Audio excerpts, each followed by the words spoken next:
All right, Chelsea fans, welcome back to another episode of the London is Blue podcast. This is host Brandon, joined my co-host Nick and Dan. The gang is back together. Haven't done this a lot this summer, but 'tis the season to take some breaks. We have done a good job of balancing that act.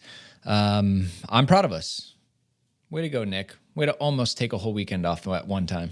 We almost did it. Yeah. No, I've been working hard on this summer tour, as you guys know, and really, I haven't heard anything about it. Not one thing. Nope. Not one guilt trip. Okay, really interesting. But yeah, I think we're nearly there. We're nearly ready for what will be a fun and exciting couple of weeks, starting as you're listening to this podcast. Basically, we're heading down to Raleigh, where at least two of us are. Not to point fingers at anyone on this call who won't be in the Raleigh-Durham area for the foreseeable future, but at least Dan and I will be there, assuming that Dan's flight doesn't get delayed. So we'll see. Don't pull another Portugal on me. I don't want to be doing a one-man goddamn show. I would be interested to see what the one-man version of the podcast would be with Nick Verlaney. Very interesting. Sweaty. It'd be tough, man. You'd be up there all on your own. It may be the best. It may be the best that we've ever done. Might be the best, worst time you have. Yeah, it wouldn't be a whole lot of fun to prep for. It's just you with your thoughts and maybe Naz popping in. So, lots going on. But yeah, we did sneak a little vacation in, which was good. And now we're about to go have some more fun. Yeah, back with the Monday update, right? Just what we've been rocking all summer. A lot has been going on, so we'll continue to give you updates, rolling updates from week to week about what's happening. Obviously, you want to focus on the Moises Caicedo deal, which seems to be really heating up at this point, and obviously some preseason predictions just to, set ourselves up for success. This season can't not wait. And obviously, we just talked about the U.S. Summer Tour, so more into it. Before we do, Dan, it's a great time to ask our family and friends, those who love us, if they want to hang out even more. Well, look, we always like to say thanks at the top of the show, and just all of those people are supporting us already on patreon.com/London Blue Pod, but it's a great way to support the show. However, if you don't feel like separating yourself from a couple of dollars, you can do things for free that also help the podcast. You can give us 5-star reviews on Apple Podcasts or Spotify or both. That's also a good thing to do. And you can follow us or subscribe on YouTube as well. We are closing that gap. We had set a target of 25,000 subscribers by the time we started the summer tour, and we are at 24,000, just over 600 at the moment. So less than 2% of you who are listening to this, all you have to do is just hit subscribe on Monday when you're listening. Go to the YouTube app, find London Blue Pod, hit subscribe, and we're there. We're done. It'd be great. We'd love to celebrate with that with everybody. Tuesday in Raleigh. Let's make it happen. All right. Well, there's going to be a lot going on. Really excited to see how that all unfolds, especially with all these new signings that are going on, right? We're going to have a little bit of an update on who might be there, some fresh faces and everything like that. Pulisic, Nick, officially official. I know not that you were the only one on this pod that really enjoyed him, but obviously you are much closer to the U.S. men's national team than the rest of us. He went to AC Milan, and we think it's probably best for both sides to just move on. Yeah, for sure. I mean, I think, it's the right fit for him from a league standpoint. I think he will have a lot of success there. I think there will be people who look at the way he's playing in Serie A and wonder why or how that didn't happen more consistently for Chelsea. And part of that will be his own personal play, right? And part of that will be that the Premier League is just the most physical league in the world, and I don't think his body was necessarily able to withstand that over the course of a season, right? So I think from a fit standpoint, it makes a lot of sense. I don't harbor the ill will for Christian like many of our Twitter followers do, and that was, I think because he came to Chelsea, a lot of his poor play was echoed through our channels as Americans a lot more than maybe some others, but I do think that he had some success at Chelsea. I put that tweet out on Thursday or Friday whenever he was officially unveiled, that it always felt like a case of close but not quite with him.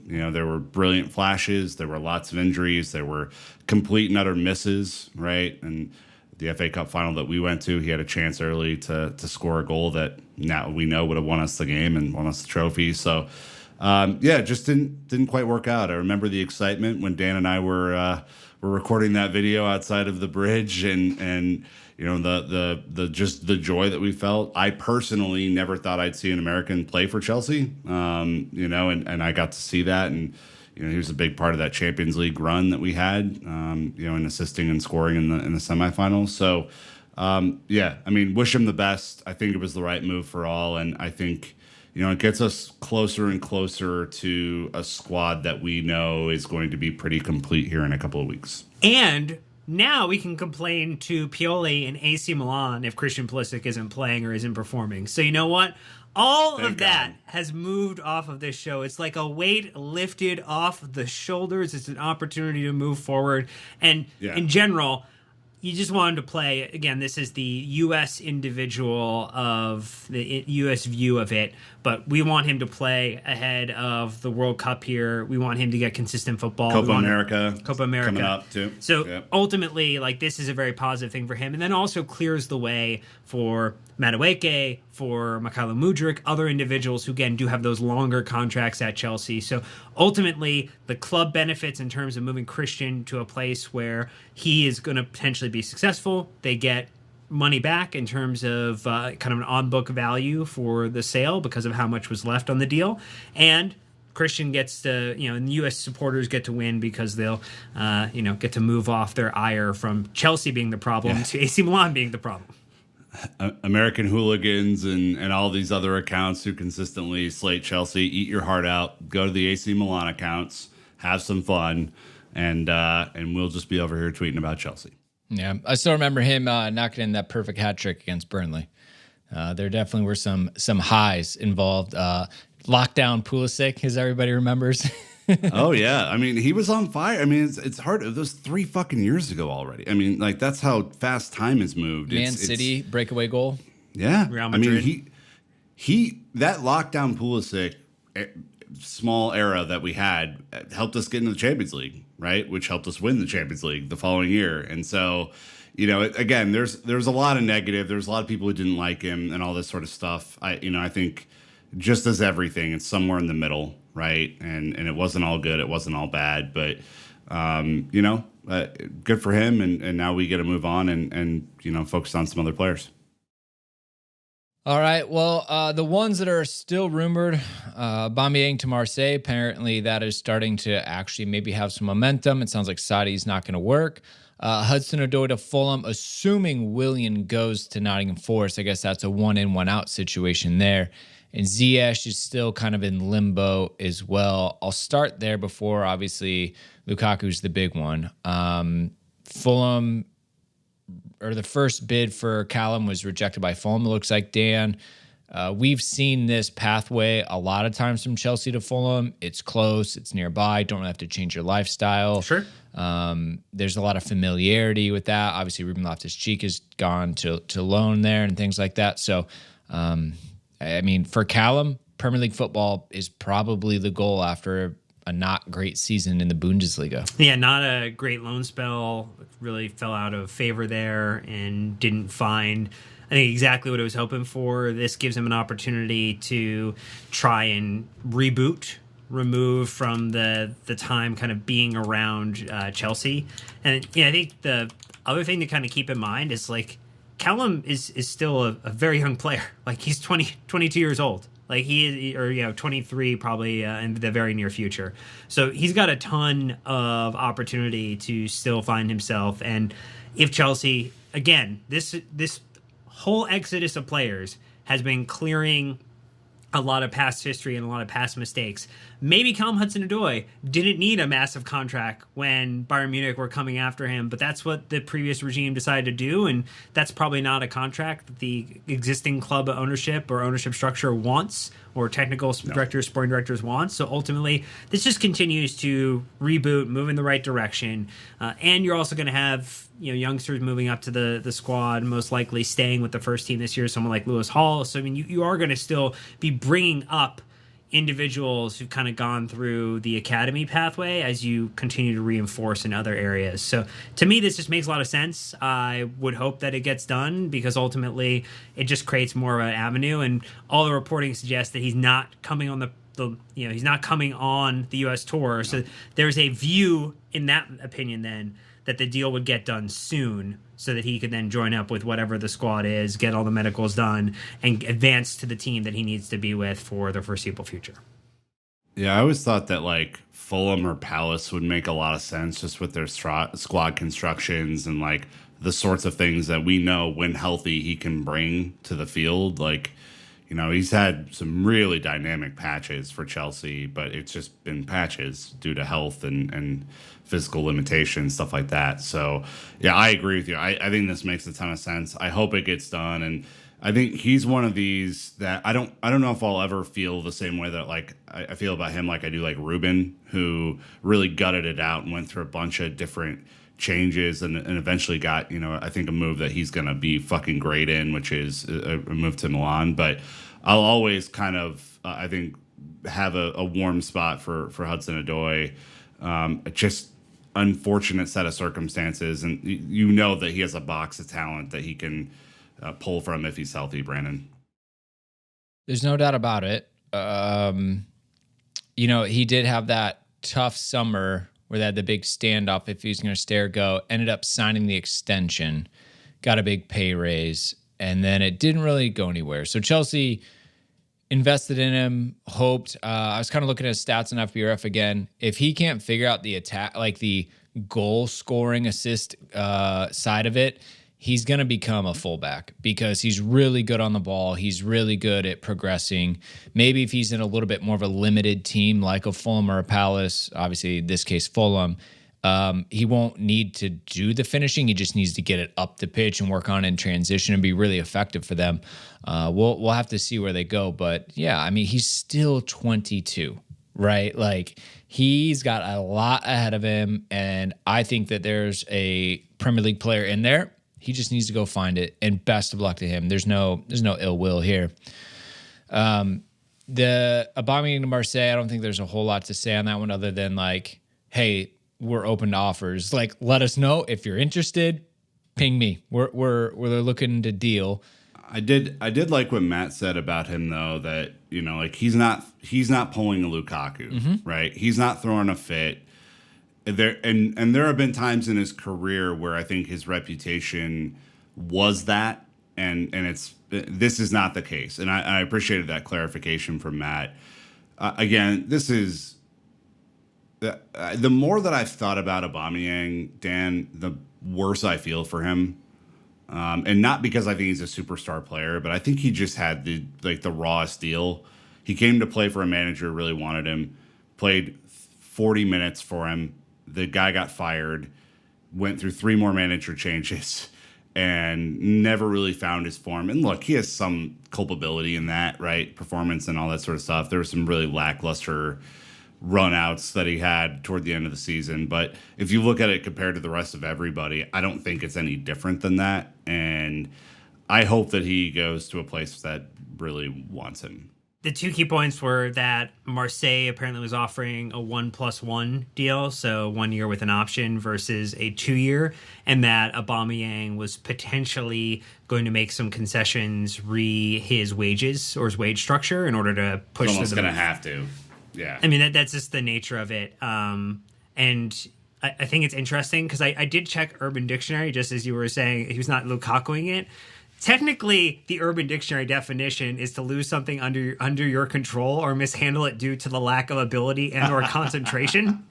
It is not absolutely utter self-sabotage to the point of pissing off every single fan base of every team that you are either linked with or actually under contract with. So there might need to be an update on Urban Dictionary for Lukaku, and I'm not going to do it, but I imagine after this podcast, maybe someone will. Well, we'll have to see. The other one, Ziyech, I think he's just kind of in limbo again. We're in this weird situation, especially if you're looking for a high rate manager. Ziyech probably doesn't want to be here either. Like, no shade thrown, just differences in styles there. Which brings us to obviously the biggin, Lukaku. What a weekend the guys had. Not great if you're trying to keep friends at different clubs. Apparently, he's definitely not coming back to Chelsea if we have any say in it whatsoever. So then it was Chelsea and Inter going back and forth, and Juventus were kind of sniffing around. Inter aren't going to pay enough money, which I've been slagging Inter off all weekend. Act like you made it to the Champions League final, put your big boy pants on, like, let's do this. Then all of a sudden, Nick, Lukaku just bins off Inter. He won't answer his phone. Allegedly, Inter and Chelsea are ready to do a deal, and nobody can get a hold of Lukaku. Not his entourage. His agent can't get a hold of him. Neither club can get a hold of him. He just is not answering his phone. And that was the first impasse of the weekend. The first. That just the Inter part. There's an Entourage episode where Vince won't answer Ari's call unless Ari gets a job for drama. It's basically that.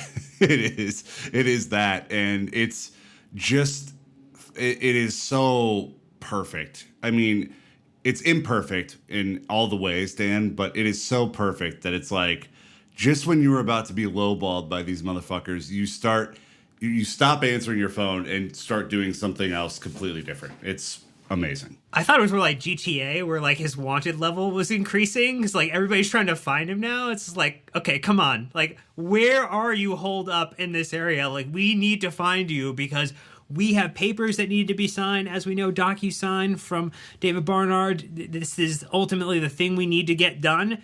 And to absolutely ghost everyone, it's just, it is so much a comedy now that all I can do is just laugh at it and absolutely hope for this to finally be resolved with the Juventus interest in a very near future. But boy, oh boy, what a absolutely terrible transfer. It's how to lose a club in 10 days. That's what it is. It's so perfect. And there were Brandon, talk about the second part, because the second part is just as crazy as the first part. But the first part, I was like, you're talking to Matt last Thursday or last Wednesday, and he's like, oh, surely they'll come to some sort of agreement. And it was like, I guess not. Yeah, Inter or bust, right? It did. Then Juventus entered the mix, and Juve were like, well, look, if we can offload Vlahovic, then we want Lukaku. But it's all going to be done by August 4th. And then all of a sudden PSG are like, well, maybe we're interested in Vlahovic. And you're like, okay, is there a thing here? Now, next thing you know, Lukaku's like, yeah, I want Juve. Which, again, is wild. They racially taunted him last season. Like, it is not a friendly agreement there. So then the Inter side get wind that he only, I put in quotations for those of you not watching, wants Juve. And then Rock Nation's upset, and then they sack him, Dan. And now all of a sudden, but then Rock Nation is saying that no, it's not actually correct, that he has not had his representation. You know, his representation from Rock Nation has not been rescinded. So it again, this is a he's host. Just been demoted to the junior partner, not a partner, just to the junior associate. It's pure chaos, no trophies, and absolutely the dumbest Chelsea transfer saga, maybe of the modern era. Maybe it is the dumbest by leaps and bounds when you factor in the huge loss that Chelsea are going to take on this player who claims to be a leader and claims to be a sensible, smart person. It's shameful. The sooner he's gone, the better. And let's never think about this again. I mean, he has managed to literally piss off every single team that he's ever played for. Some person put together that compilation graphic of all the badges he's kissed for all the different teams he's been on. And it's just like, The one comment I want to leave you with, because I went and just looked at Reddit, because I definitely like to try to get a cross section of what different supporters are feeling, because we're viewing it from a Chelsea lens. There are people viewing it from a Juve lens, maybe just a general Serie A lens. And the top comment on the Rock Nation thread about it was the Italian Stallion 64, who said, "Speaks 7 languages fluently, and the only thing coming out of his mouth is bullshit." He's going to have no friends left. But here's the problem. If Inter officially pull out, if Juve can't get Vlahovic out, guess what? Welcome back to Cobham. He's got no other home. I mean, they're going to have to figure it out. I mean, like, Saudi will then become another possibility, right? Because he won't go to the States. He's not going to play for Chelsea this year. Like, what's his angle? What's the end game here? Does he just think that, like, he can get away with whatever he wants, and that, like, his value is absolutely cratered from 2022? It was 100 million, right? And now we're down to like 40 million. So and he's done well. He's scored goals. I mean, a lot of Inter fans are mad at him for the Champions League final and things like that. But I mean, he's on massive money. It's not going to get any better. It turns out that if you are this big of a drama queen, like, people will turn off. It's not worth it at some point. And I think he's found it. It's the Nick Saban rule, okay? Or the Belichick rule, just because Dan's here. You can be an asshole, but you have to be really, really, really good, right? Like, that is how Cristiano Ronaldo's got away with it for as many years as he has, and a lot of other dickheads have gotten away with it for as long. Jamie Carragher is now a broadcaster. All these guys. He's not that good. So him causing this drama, like, if he was scoring 40 league goals a season, yeah, he'd have buyers. Someone would have bought him right now. He scored 13, 14 last year, something like that. Not worth the headache, right? Like, and that's kind of the difficult position. Just imagine saying to Sky Italia while you're at Chelsea, I only want to play for Inter, or whatever the fuck he said. I don't even remember. And then reiterating that numerous times while on loan, and then not turning on your phone when they call. Like, imagine that. It is absolutely wild. So best of luck to him. Hopefully it all works out, and hopefully he's off of our books and gone. Because I think Matt's general point on that was correct, which is, like, this is not a bully mistake. This is a previous administration's mistake that we just have to deal with now. 10 Serie A goals last season, 8 Premier League goals the season before that, and then at Inter back in 2020, 2021 when they won the league, Conte, all that stuff, 24 and 23 the season before that. But he hadn't been in 20s since 16, 17 at Everton. He's only done it 3 times in the league in his career, been at 20 goals. So not worth it. 24 goals, 11 assists before we bought him. Came to Chelsea in a league, he knows, 8 goals, 0 assists in the league. So big regression. All right, we're going to take a break. When we get back, we're jumping into who we've actually signed. That's right, roster keeps growing while it shrinks at the same time. It's kind of interesting. We'll tell you about it. Thank you to the sponsors. We'll be right back. All right. Well, we talked about the tour. I think we've definitely nailed that down. Raleigh being stop numero uno. Going to be super excited about that. I won't be there. I apologize in advance, but there'll be plenty of good stuff with these guys there. Editor Jake Eshawn, the crew will be there, which will be exciting. So if you haven't, check out all the socials. We got all the details there. Nick, where are we going to be? We are going to be at the My Way Tavern in Raleigh. Very excied. Ryan Reynolds guaranteed to be there. So obviously, yep. Asterisk, Ryan Reynolds definitely not going to be there. But we're really excited. We're doing it before the open training, just so everyone can have a chance to get over there if that's what you want to do. But I don't know if we're gonna go to the open training ourselves. In fact, Dan's looking at me like, no, we have beers to drink, which is a classic Dan thing to say. Always saying that. We're just gonna have a great time. Tiff and the RDU Blues are gonna be in full force. Lots of stuff happening there. So very excited to see you guys in Raleigh. You know that we're gonna be in Philly, 7 p.m. on the 21st, having a great time there. We're gonna be in Atlanta, 6 p.m. on the 25th, and then DC, time could be adjusting a half hour earlier because of some unforeseen circumstances, but 2:30 and or 3 on Saturday, the 29th. So just get there early. That's the rule for the DC one. Just get there early. DC traffic is completely unpredictable as well. You don't know when some presidential affiliated individual is going to be motorcading through the city. So just keep that in mind. Yep. So very excited to see you guys. More updates on the socials coming your way this week. I'm going to record some videos and shit like that. And then we'll be on the ground, Dan, in 2 short days. Alrighty. Dan's taking a red eye, so give him lots of Red Bull vodkas to keep him up. Just coffee. All right. Coffee. Straight coffee. Red Bull vodkas. That's what he wants. So before we get into the rumors, let's start with some loans to the team that are potentially going to be moving around. Cherki Caicedo is rumored to Leicester City, which confused me at first, Dan, but good old friend of the pod, Ollie Glanville, connecting dots for me. He was the U20 World Cup Golden Boot winner. Played a little bit at Reading after having the first half of the season with the dev squad, where he's a man amongst boys. He is a unit. Leicester City, championship.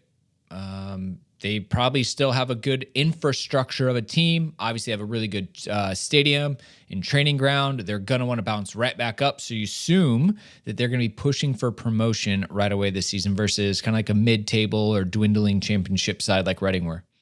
Yeah, I would rather in most situations where if the player is going to be going to a Premier League club that is going to be fighting in a relegation battle, or a championship club where the player is going to be pushing for promotion, the push for promotion is going to be a better option than the scrapping against staying up for the season. So this one feels like a good loan, should get minutes. The Chelsea, the connection with, his former manager from the Italia side and now being at Leicester. So ultimately just points to what could be a very good move for him, particularly after a very good summer. Well, I mean, he is a highly talented box-to-box midfielder, scored a lot of goals, especially with his head last season. Hit some bombs, by the way. I remember Phil and I talking about that. He'd pull up from about 35 out and let him unleash. So that would be a good one, I think a lot of people can get by. Again, Telegraph has that article locked. Simon Johnson, friend of the pod, he tweeted out that Chelsea's talented academy duo Omari Hutchinson and Harvey Vale will not be part of preseason tour squad, which leaves for the United States tomorrow, aka today, Monday. Plan has always been for both of them to secure a loan move away for this season. So we don't know where they're going to go, Nick, but Omari Hutchinson, just a quick reminder, came from Arsenal, played 1 season with the dev squad last season, tore it up, was fantastic. But as Phil would tell you, we already knew that because he tore it up with Arsenal. Didn't get his move, we think, because of the Ziyech distraction and the Enzo Fernandez distractions that happened in January, along with the other 6 signings that we had. And a lot of distractions in January, were there? Yes, many. And then Harvey Vale was on loan, did some stuff. I think it was Hull City he was at. It just didn't really go back. He got injured. Then he came back and finished this season with the dev squad, doing really well. Represents England at that same U20 World Cup that Caicedo was. Omari Hutchinson is actually featured for the Jamaican national team as well. So anyways, where they go, we don't know, but these two definitely need to be challenged above and beyond the dev squad and whatever that new U21 league is. Yeah, for sure. I think it's a really fine line to walk with these loans, right? Harvey's been out a couple of times, hasn't necessarily worked out. Not his fault necessarily. I think there's been a lot of changing circumstances at these kind of lower league clubs that are out there. And so you really have to find a fit where it's a manager that plays a style that will empower these players to be their best selves, a situation where they will actually get game time and won't be stuck behind other senior players because, if you're going to do that, you might as well have them playing for the U23s and actually playing a lot, and an opportunity for them to cut their teeth at a higher physical level than what the U23s are. It's a really difficult thing to navigate. I know you're going to be talking to Phil for Tuesday's episode, and so we'll get more detail there. But And I think the Caicedo loan makes a ton of sense. Leicester bleeding players all over the place, so it's almost guaranteed that he's going to play as long as he maintains that standard. Backfill for James Maddison. Yeah, both of these guys have to really play, right? And Harvey Vale, I'm looking at in particular. It's kind of feels, after such a bright start under Chelsea and like all of his progress at U23s, him not really making the tour squad last year, being sent home early, and then having that sort of up and down season, kind of feels like there needs to be something big that happens for him this year. I think Hutchinson probably has some more time, but yeah, I'm really looking at Vale, Dan, to have a good experience this year, because we all know he's a talented player. Yeah, they're individuals that in the past might have ended up going on the tour because something wasn't close to being done ahead of it. And so I think this is maybe a good example of where Chelsea are trying to move a little bit quicker for players that we have made the decision on, that we're not going to be making them or keeping them around the first team squad this season, going unnecessarily to the US, only have to go, then having to go back across the pond a week or so later, or less than a week later, to get a deal done. So I think that's a nice improvement, because we did see that last season. So I think that's, we are going to see others, though, out of this group that comes, that may end up, depending upon if we complete some signings, which we'll talk about shortly. If we complete some signings, we may have that happen, though, still. There might be some people who get pushed out of the U.S. preseason tour to go jump in with a team, a loan option that's going to really push them, like hopefully the ones for Hutchinson and Vale will. That is the best way to do it. If you're serious about getting them good loans, this is what I would think would be the better option. Could they get some minutes in preseason? Yeah, but they want to be able to do medicals, maybe talk with the teams. Plus, 5 hours being on the East Coast or 5 hours behind is just not going to help the situation. So if you're going to do it, this is the right way to do it. Give them time, give them priority to get it done. Let's see how it shakes out. But these Omar Hutchinson, Harvey Vale, talented wingers. Let's figure out what they have to offer. Get them minutes with everything vetted and sorted. Speaking of good loans, though, David Datro Fofana to Union Berlin is a fantastic loan. I think everyone's super excited about that. He's joining Brendan Aronson, who is being loaned out from Leeds.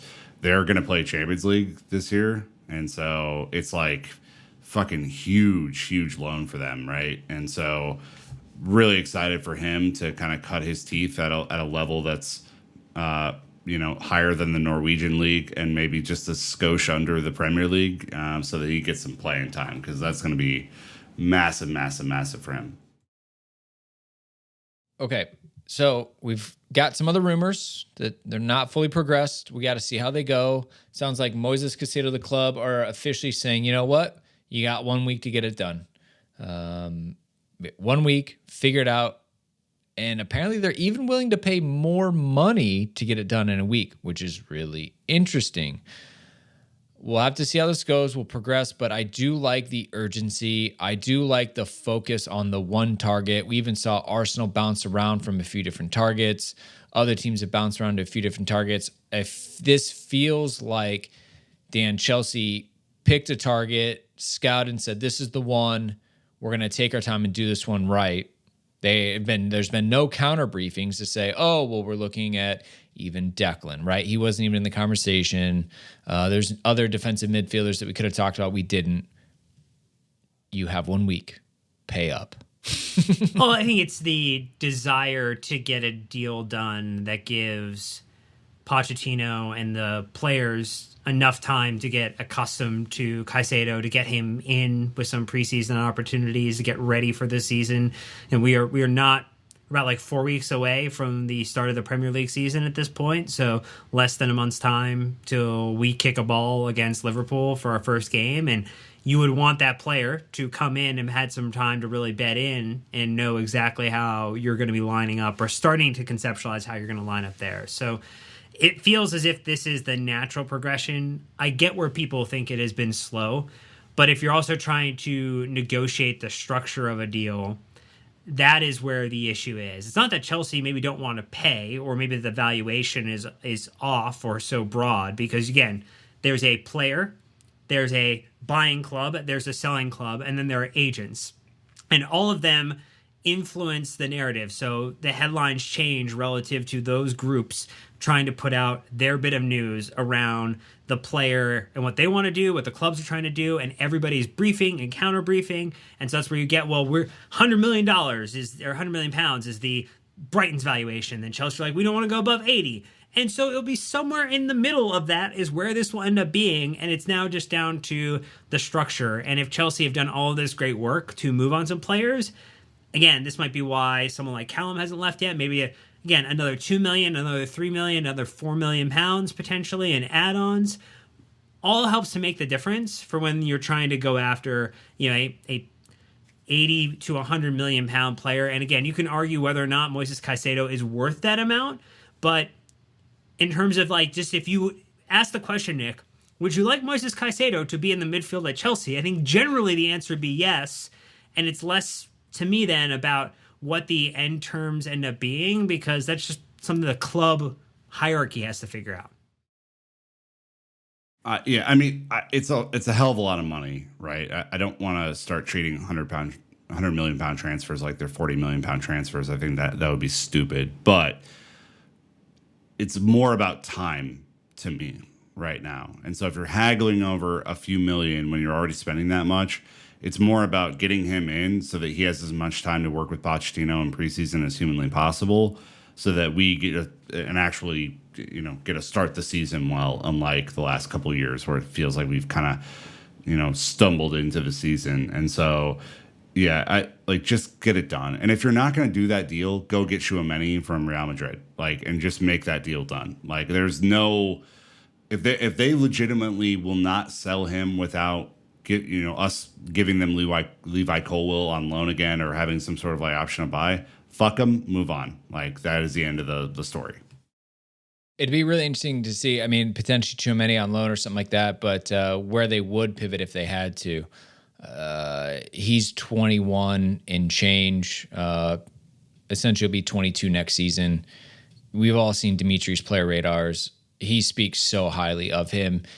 Him and Enzo, and by the way, I've been hearing a lot more positive stuff from the Twitter sphere about Enzo as well.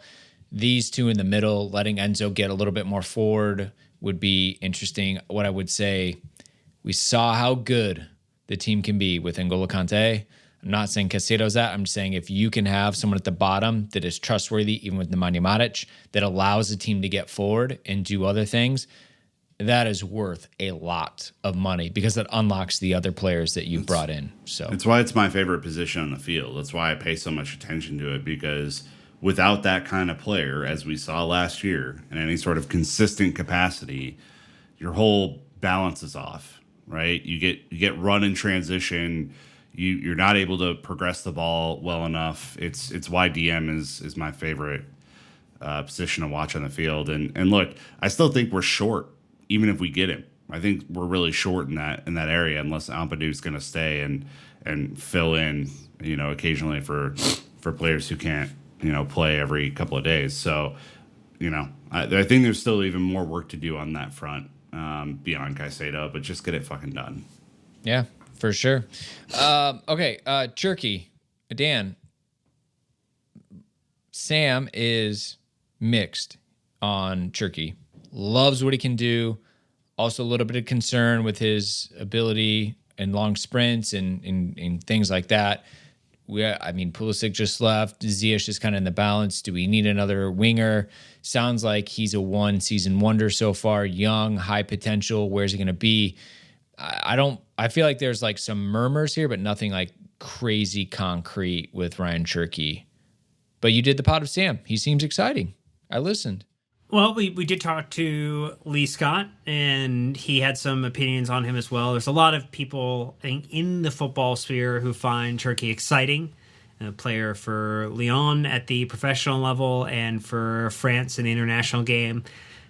He's exciting. I think there are people who think that he is not Hazard today, but has the very similar style of I can impact a game and make something magical happen, but then I also can fade out of the screen or out of the thought process for 15 to 20 minutes in gaps, and I'll just pop up with a couple of really, really special moments in a game. And so we did have some discussion with Lee, and I definitely recommend going back to that episode about just there's been a movement away from players like a Hazard or a Cherki, where ultimately they don't necessarily have the consistent ability to impact a side, and necessarily like you have to then program around that individual. Yeah.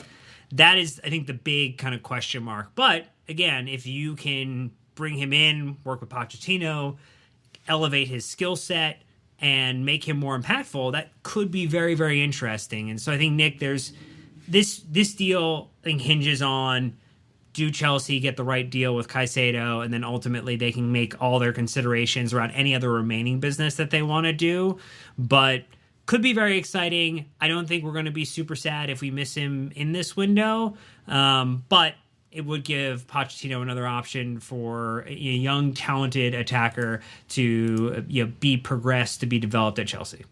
Yeah, I mean, he's a good player. His stats don't blow you away. And yeah, I mean, not everything is stats, by the way, but, he would be a player that you'd have to build around.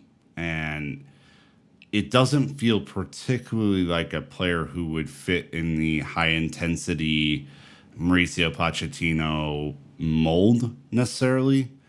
And so, I was kind of thinking about that over the weekend. Everybody on Twitter's hoping and praying hands and tweeting at Todd Bowley to go get this guy. And I'm like, there's a player there. I just don't, is he a sure thing for 40 million pounds? Not at all. I mean, the French league is very, very different than the Premier League, and he still has a lot of maturing to do. I mean, he's 19, right? And I don't know physically if he's ready for the league or not. So I think this is one, to me, Brandon, where I'm like, there are other priorities in the team, and if we get him, great. I hope it works out, but I'm not fawning like some other people are personally. No, I mean, we're going to need goals. There's no doubt about it. But is the team set up with a new manager, new play style, all these things to integrate all of that at once? It might be a little bit tough. It's good to see we're looking at him. He had sub 10 goals and assists, though, last year. I mean, this is not like Eden Hazard coming in on 30 goals and assists, right? Like, no, more the eye test, it's a different right? player. Yeah. Yeah. And in what could be, because he's young, still young. Diego Moreira came from Benfica and Hanelo Gabriel from Santos, both 18 years old. One's for the future. It sounds like Angelo, whichever, is going to be going straight to the U.S. It sounds like that's for work permit reasons and things like that to make sure he can get in. Diego Moreira, more to come from there. The club did a little bit of an exciting thing with him and some features, whatever, so more to come. But again, we'll have to wait and see. The big one is, I'd say, Angelo, who's got over 100 first-team appearances at Santos since he was like 16. So really excited to see. Obviously, him and Andre Santos will link up nicely, I think. So anyways, let's take an ad break. When we get back, preseason predictions. What could go wrong? Thanks to sponsors, and we'll be right back. All right, gentlemen, we were live in person at last summer's preseason tour, start to finish. We hit them all. Going to peel back, not doing Chicago this season, just too much going on. We saw the Tuchel cart fall off the tracks. We saw Todd and Bedad in person. We saw what is objectively, Nick, a bad preseason. Nobody was happy. Everybody wanted to leave.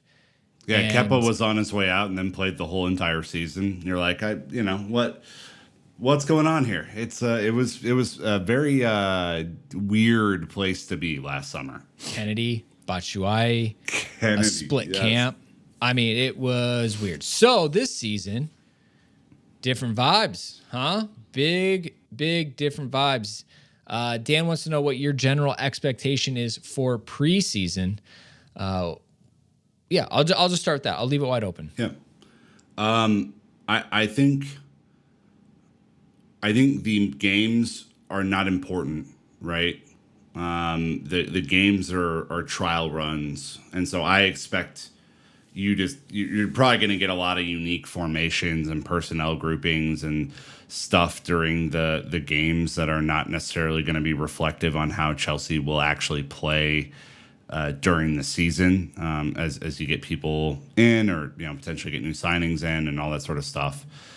But I think the most important thing is going to be how they function during the actual training sessions. And my guess, based on what Matt's reported and what we know of Pochettino's style from the scouting that Sam has done and all sorts of stuff, is that you start to get a starters v subs training group, where you start to work in those teams together. And so I don't know, that's exciting to me, Dan, because this team needs to be relationships built ahead of Liverpool in a month. That's a month away. And so the more of that you get, maybe you do see that during games, although I think it's just a little more loosey-goosey in the actual matches. But the more you get those players like Enzo and potentially Caicedo and whoever's going to play center forward and Nkunku and all these guys, the better.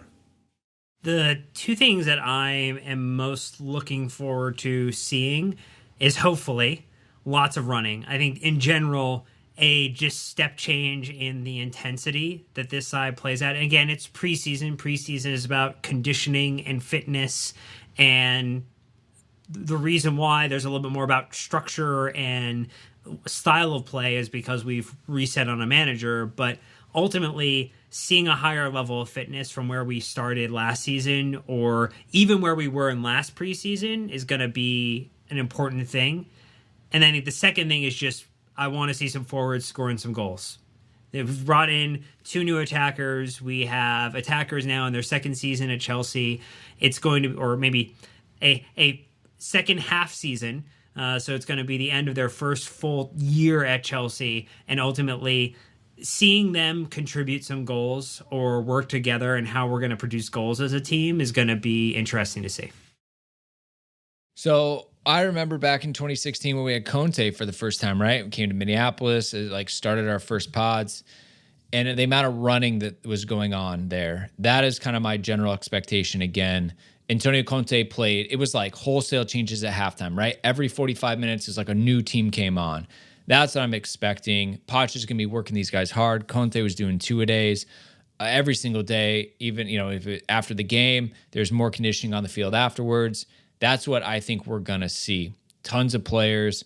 It might be a little bit awkward at times, but they're going to shoehorn guys in mainly for fitness over, I think, playing and style and structure at that point. Yeah. I'm also going to see positive vibes, right? Everyone's got to come in and prove themselves to this manager. Everyone's got to come in and want to do well. I would also say that the structure of this preseason is infinitely better.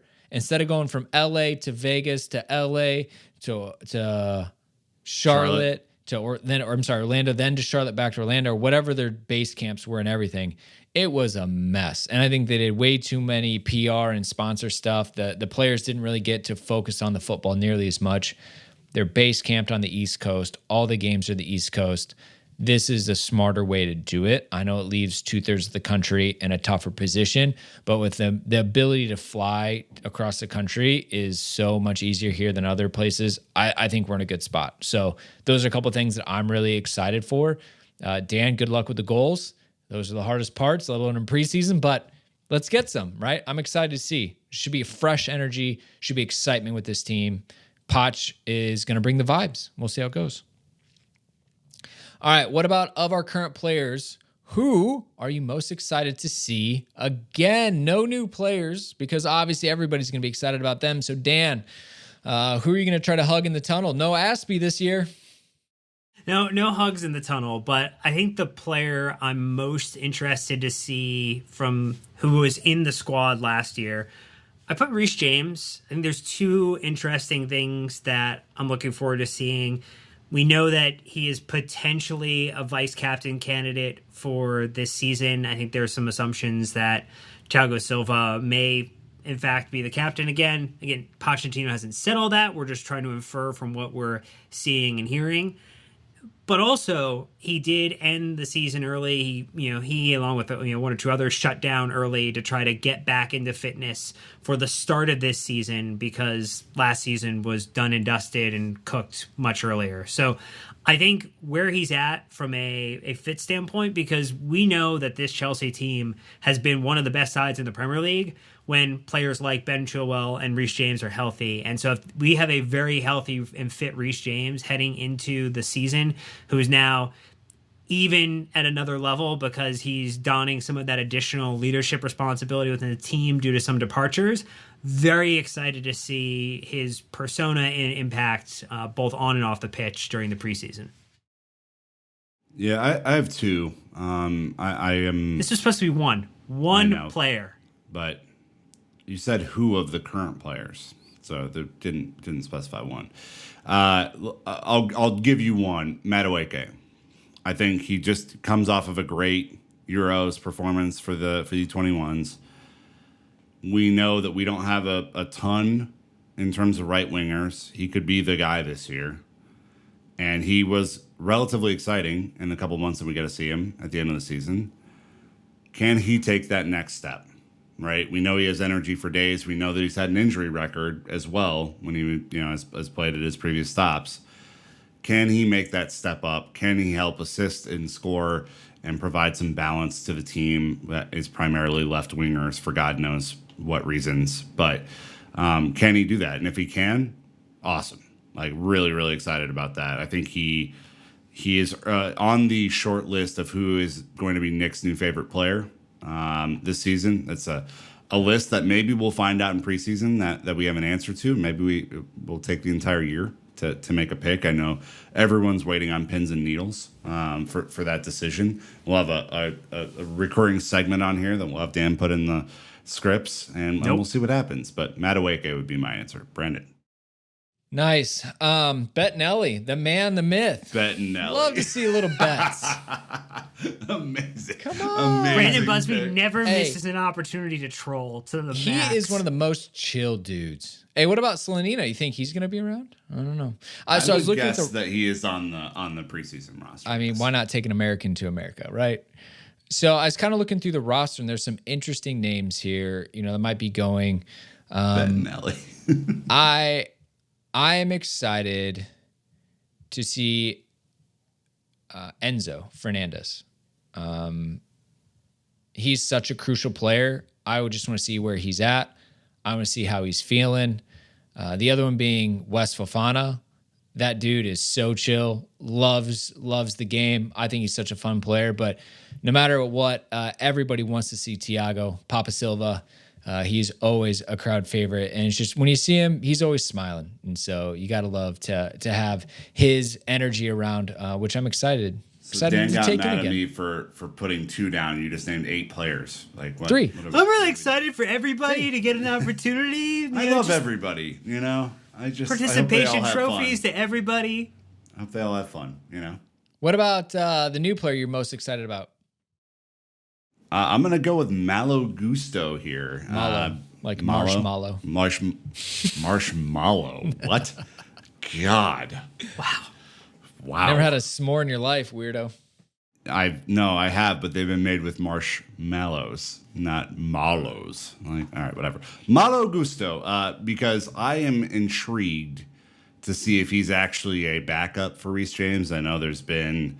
that's the assumption, right? And the reason why you get rid of Aspi this season is that you assume that he's going to come in and do that. There are questions over how good is he as a defender, which would be a critical role when you play in defense. And so you can't really afford passengers in defense when you are a defender. And so, I'm really intrigued to see. We know that he can get forward and obviously has some good attacking qualities in his game, but Reece James is not necessarily the healthiest player that we've ever had, and so there's a really good chance that he is going to play this season, and I don't know if he's really a defender yet, so TBD. Did you see Yannick's predicted lineup? Is that why you went with this, where he's got Reece James at CDM?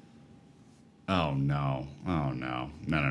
Nope, sure didn't, and don't want that personally. So yeah, well, if you want to check it out, it's on Yannick's Yannick Football's Instagram page because he's off the Twitter.